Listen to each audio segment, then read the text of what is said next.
To narrate this next display, please make welcome British man Adam Landau. What an introduction. Thank you, Luke. Thanks for flying me all the way over here. As you say, I am a real-life British person, in it bruv, but I couldn't possibly decline a day trip out to Louisiana to see the mighty Jet Provost. You came all the way here to see a Jet Provost? Absolutely. Okay. And I think most people would. All right. Undisputed star of today's show, Rich Dawe in the British Aerospace Corporation Jet Provost T.5.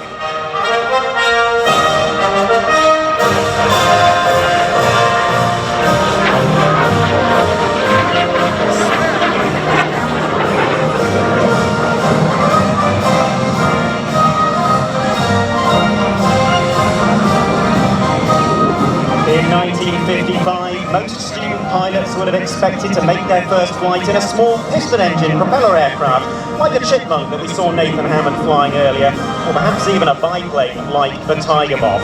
Then after that, you would move on to an advanced jet trainer.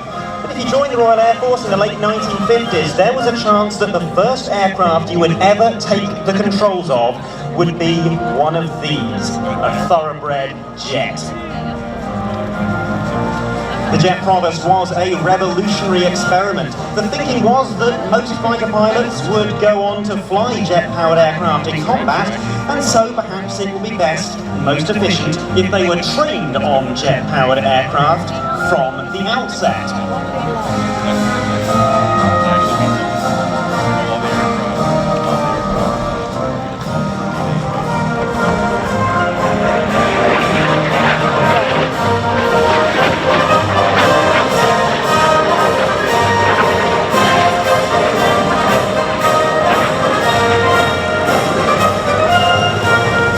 The thinking was that under the old system, pilots were having to learn how to fly some quite quirky, quite low-performance tail draggers with piston engines, and then a few months later, they were having to unlearn half of those techniques and forget half of those procedures in order to progress onto the next stage of training.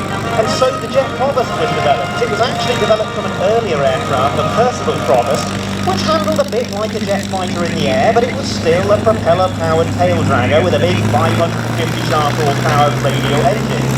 The designers went about removing that big piston engine from the front, putting a bulbous round nose where the propeller had once been, and then they effectively hollowed out the rear of the fuselage. That's where they put an Armstrong Siddeley Viper jet engine.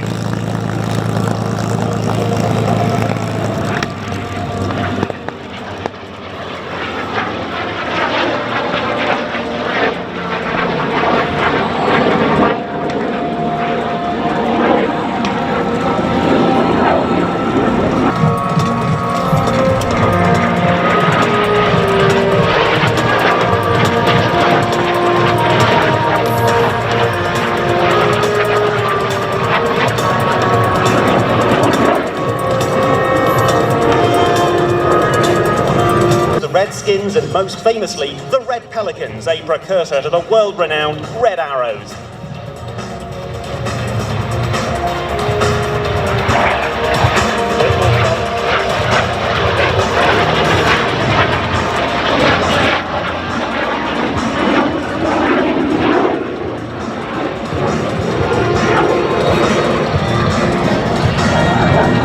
The aircraft we see today is a Jet Provost T.5, the final production version.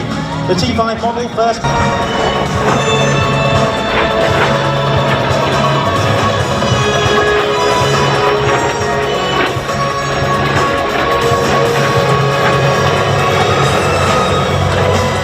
Even though fighter pilots learn... This is going to be the first ever American debut of not one nor two, but rather 4 Miguelin Gorovich MiG-17s.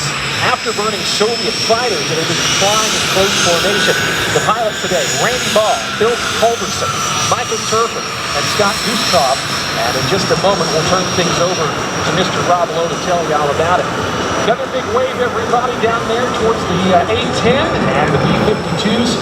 Rich Dawe scopes out the Thunderbirds just a little bit.